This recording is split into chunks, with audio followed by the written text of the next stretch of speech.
సమయం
వస్త్రాలు, సువర్ణ యజ్ఞోపవీతాలు, సువర్ణాభరణాలు అవన్నీ కూడా మధుపర్కాలు అవన్నీ కూడా సమర్పించి ఇప్పుడు ఆ యొక్క సీతాదేవిని ఇచ్చి కన్యాదానం చేసేటప్పుడు సంకల్పం చేస్తున్నాడు.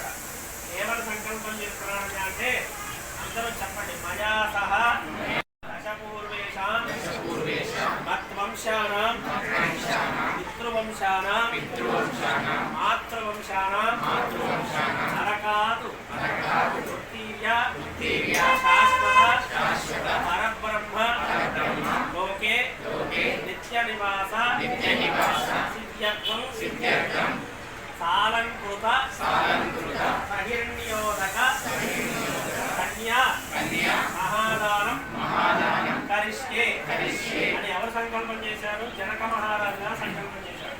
ఏమని? కన్యాదానం చేస్తున్నాను. ఏమని చెప్పాడు ఇక్కడ? మయా సహా అంటే నాతో సహా దశాపరేషాం వచ్చే 10 సంవత్సరాలు, దశపూర్వేషాం జరిగిన 10 సంవత్సరాలు మా వంశంలో ఎవరైనా చనిపోతే ఆ యొక్క వాళ్ళు శాశ్వతంగా పరబ్రహ్మలోకంలో నిత్య నివాసంగా సుఖంగా ఉండటానికి కొరకై ఈ యొక్క కన్యను మీకు దానం చేస్తున్నాను అని చెప్పాడట. అంతేకాదు ఇంకో మాట అన్నాడట. చెప్పండి. అగ్నిష్టోమ ఆతిరాత్ర ఆప్తోర్యామ శాంతవన వాజపేయ పౌండరీక అశ్వమేధాది జగత్రకు పుణ్యఫల అవాప్తి సిద్ధ్యర్థం సాలంకృత సహిర్ణ్యోదక కన్యా మహాదానం కరిష్యే అని చెప్పి సంకల్పించాడు. ఎవరు? జనక మహారాజు. ఈ సంకల్పం ఎందుకు చేశాడంటే 7 యాగాలు ఉన్నాయి. త్రిగుణీకృతం, అగ్నిష్టోమం, ఆతిరాత్రం, ఆప్తోర్యామం ఇలాంటి యాగాలు మనం చూసుంటాం. కొన్ని యాగాలు ఏదో ఒక 15 సంవత్సరాల క్రితం భద్రాచలం దగ్గర అతిరాత్రం అనేటువంటి యాగం చేశారు. అది కొంతమందికి తెలుసు. అట్లాంటి యాగాలు కలియుగంలో లేవు. కలియుగంలో కొన్ని చేసే ఉన్నాయి, చేయని ఉన్నాయి. ఆ యాగాన్ని చేస్తే ఎంత ఫలితం అయితే వస్తుందో ఒక కన్యని దానం చేస్తే అంత ఫలితం వస్తుంది. అందుకే జనక మహారాజు గారు ఆ సీతాదేవిని ఇదంతా కూడా మా తరం, మా వంశం ధరించాలి అని చెప్పి సంకల్పం చేసిస్తున్నాడట. ఇంకో మాట కూడా చెప్పాడు. తిలై సూర్యమండల పర్యంతం ఆశై ధ్రువమండల పర్యంతం యవై చంద్రమండల పర్యంతం.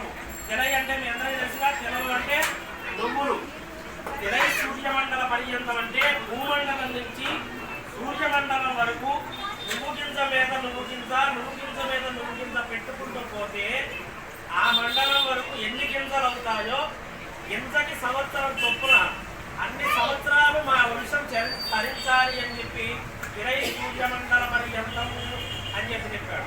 అలానే యవై చంద్రమండల పర్యంతం ఎవరని మీ అందరికీ తెలుసుంటాయి, మొట్లానే ఉంటాయి ఎవరు. ఆ ఎవరు భూమండలం నుంచి చంద్రమండలం వరకు గింజ పేర్చుకుంటూ పోతే ఎన్ని గింజలు అవుతాయో అన్ని సంవత్సరాలు కూడా మా ఇంట్లో సంపద ఉండాలి, మా వంశం తరించాలి అని చెప్పి కన్యాదానం చేస్తున్నాడు. అలా పూర్తి వైపు వస్తాం మనం అందరం కూడా. అట్లా ఇప్పుడు ఆ కన్యాదానం చేసేటువంటి సమయంలో కొబ్బరిబోండం అమ్మాయి చేతిలో పెట్టి కన్యాదానం చేస్తాం కాబట్టి ప్రతి ఒక్కరు కూడా ఒక చుక్క నీళ్ళు ఆ కొబ్బరిబోండం పెట్టని ధరించండి. కన్యాం కనక సంపన్నాం కనుక భరవైకివా దాస్యాదుత్తమేదుద్యోగ కన్యే మే ప్రణోము యాగనే మే దేవాశివో సబ్దానాం మోక్షమాప్రయా విశ్వం పరక్షేభూతా సాక్షిణ్య సర్వదేవతాః దాస్యామి గుణాన్ ధారణామి ప్రజతోహం ప్రయస్యామి ధర్మకామాన్ ప్రతిభజే. లక్ష్మీ క్షీరసముద్రరాజతనయాం శ్రీరంగరామేశ్వరీం ఆశీభూతసహస్రదేవ నిధాం లోకైకదీపానుగుణా శ్రీమన్మందకటాక్షలబ్ధరుపరిణమితేజస్కారాం వాం త్రైలోం జగన్స్మిరేం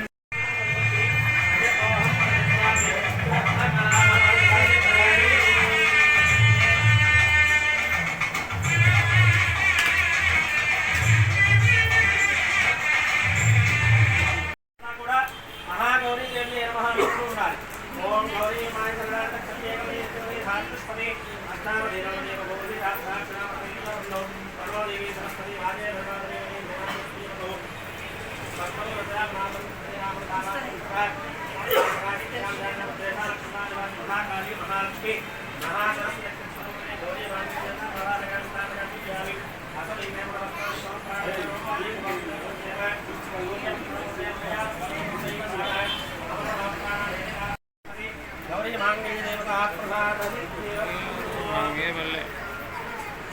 నమస్కారం చేసుకోండి. భజంత్రీలు మేళం క్యాసెట్ నా పెట్టాలి. మేళం మేళం సౌండ్ మేళం పెట్టండి. మేళం పెట్టమ్మా. అమ్మవారికి ధరింపజేసేటువంటి మంగళసూత్రాలను మీ అందరికీ కూడా చూపిస్తున్నారు. అంతా కూడా దర్శించుకోవాలి. శ్రీమద్రమణ గోవిందో భద్రాచల వాస గోవింద ఏడుకొండలవాడ వెంకటరమణ గోవింద అనాథరక్షక గోవింద శ్రీరామ జయ రామ జయ జయ రామ శ్రీరామ జయ రామ జయ జయ రామ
सर्वानडदमे गृहात् चन्दद्वारां दुरादर्शां नित्यपुष्टां गणेशणीं सर्वभूतानां ताभ्योपह्वये श्रियं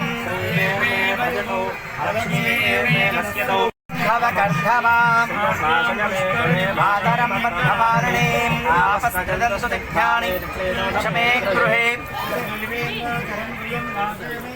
आर्द्रां पुष्करणीं पुष्टिं पिङ्गलां पद्मवारणीं महादने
देवी